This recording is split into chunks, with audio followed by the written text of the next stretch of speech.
गुरु है। क्या जो संत महात्माओं की या गुरु साहिबान की वाणियों में शब्द पढ़ते हैं वो शब्द नहीं है?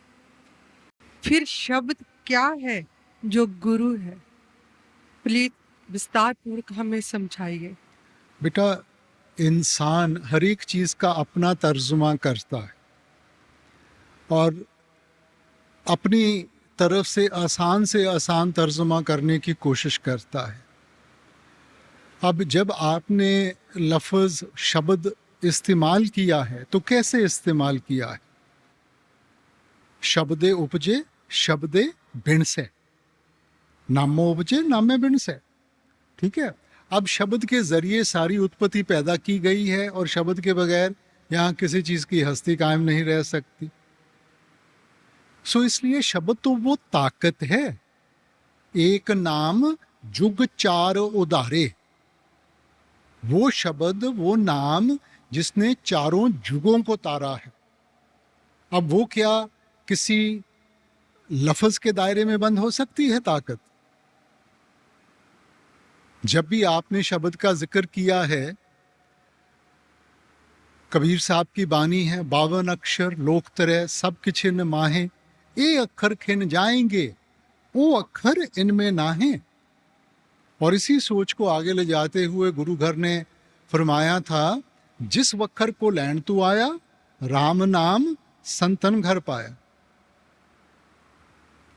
सो ये जो अखरी लफ्ज है ना, ये समझाने के लिए इस्तेमाल किए गए हैं, मगर जो असल शब्द है वो तो क्रिएटिव पावर है। ये वो ताकत है जिसने सारी सृष्टि को पैदा किया गया है। अब देखो, आप लफ्ज ले लें प्यार का। अब जो आखिरी लफ्ज प्यार है और जो प्यार की ताकत है, वो दो अलग अलग चीजें हैं। लफ्जों का सहारा लिया गया उस ताकत को समझाने के लिए, मगर प्यार प्यार कहने से प्यार का एहसास नहीं होगा। अब जैसे घर में बच्चे का जन्म होता है, माँ बाप नामकरण करते हैं, तो जो भी उनको लफ्ज अच्छा लगता है वो बच्चे के साथ जोड़ दिया जाता है। अब जब भी उस लफ्ज को दोहराएंगे, उसका ताल्लुक बच्चे के साथ है, तो ध्यान बच्चे की तरफ जाता है ना। मगर दिन में माँ ने बच्चे को कई अलग अलग लफ्जों से पुकारना है। अब अलग अलग लफ्ज इस्तेमाल करने के साथ उसका और बच्चे का रिश्ता तो नहीं बदल जाता। लफ्ज तो इस्तेमाल किया गया उसकी एक हस्ती जोड़ने के लिए। सो वैसे ही बानी में हमने उसको शब्द कह दिया, हिंदू वेदों शास्त्रों ने उसको नाद कह दिया, मुसलमान भाई साहिबान उसको कलमा कह देते हैं, ईसाई धर्म में उसको वर्ड लोगोस कह दिया गया। सो उसी ताकत को हमें समझाने के लिए, बयान करने के लिए लफ्ज़ों का सहारा लिया गया बेटा। मगर हमने तो अपने आप को ताकत के साथ जोड़ना है, किसी लफ्ज के साथ नहीं। अब जो हमारी ग्रंथ पोथियां हैं, ठीक है, अब ये जो जुबानें हैं कब उचारी गई, हम उनकी हिस्ट्री ट्रेस कर सकते हैं, मियाद नियुक्त कर सकते हैं। तो क्या उससे पहले शब्द नहीं था? शब्द तो वो ताकत है जिसने सृष्टि को बनाया था।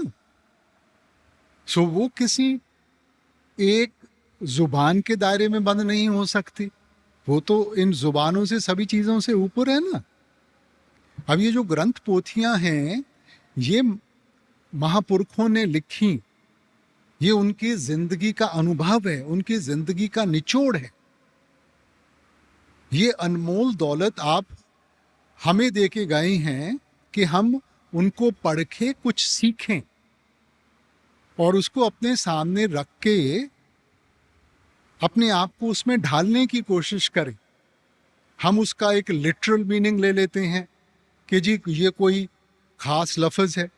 चलो, अगर लफ्ज भी है तो फिर कौन सा लफ्ज? ग्रंथ पोथियां तो इतनी लफ्जों के साथ जुड़ी हुई हैं ना। हमने अपने आप को उस एक नाम के साथ जोड़ना है। इसलिए आप कहते हैं इस जग में नाम अलभ है, गुरमुख वसे मन आए। ये वो ताकत है जिसकी पहचान हमें नहीं हो सकती। गुरमुखों की संगत में जाती हैं, वो युक्ति समझाते हैं, उस युक्ति को अपनाएंगे, ध्यान को अंतर्मुख करेंगे, तब हमें उस सच्चे शब्द की पहचान होगी। कबीर साहब की भी बानी सुनते हैं ना, कबीर आधी साख यह कोट ग्रंथ कर जान, नाम सत जग झूठ है, सुरत शब्द पहचान। कि जब सुरत को शब्द के साथ जोड़ेंगे तब उसका एहसास होगा, तब उसकी पहचान होगी। ये कोई अखरी लफ्ज नहीं है। अब ये जो हम पंजाबी जुबान बोलते हैं, कुछ साल पहले तो ये जुबान नहीं थी बेटा। तो क्या इसके पहले कोई मुक्ति नहीं हासिल करता था? किसी को शब्द की पहचान नहीं थी बेटा। सो लफ्ज उचारे गए हैं हमें समझाने के लिए। अब ये शब्द को हम अंग्रेजी में तर्जमा करें, हम इसको वर्ड कहेंगे। तो ईसाई धर्म में भी यही फरमाया गया है, in the beginning was the word and the word was with God and the word was God. शुरू में वो शब्द था, वो शब्द मालिक के पास था, वो शब्द ही मालिक था, शब्द ही मालिक था। And all things were created by it, और सब कुछ उसके जरिए बनाया गया, और इसके बगैर यहां किसी चीज की हस्ती कायम नहीं रह सकती। गुरु घर की बानी में आपने फरमाया, उत्पत परलय शब्दे होवे, शब्दे ही फिर उपत होवे।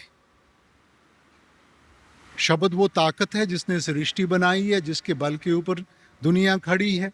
मालिक अपनी मौज में आके सृष्टि से शब्द को वापस बुला लेगा, सब चीज की हस्ती खत्म हो जाएगी।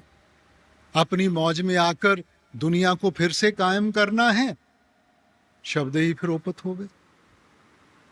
इसलिए वो ताकत है बेटा, वो क्रिएटिव पावर है, कोई लफ्ज नहीं है। और शब्द ही गुरु है बेटा, शब्द गुरु सुरत तुन चेला। सो जो बाहर का जिस्म है वो तो सिर्फ समझाने के लिए है, सच्चा गुरु तो शब्द है। और शब्द कहाँ है? हमारे अंदर है। इस देही विच नाम निधान है, पाइये गुर के हेत अपार। वो आपके अंदर है, क्योंकि अगर मालिक उसको वापस बुला लेगा, हस्ती खत्म हो जाएगी। नौ निध अमृत प्रभ का नाम, देही में इसका विश्राम। वो अनमोल दौलत वो आपके अंदर है, और मिलेगी अंदर से मिलेगी। शुक्र है बाबा जी, शुक्र है।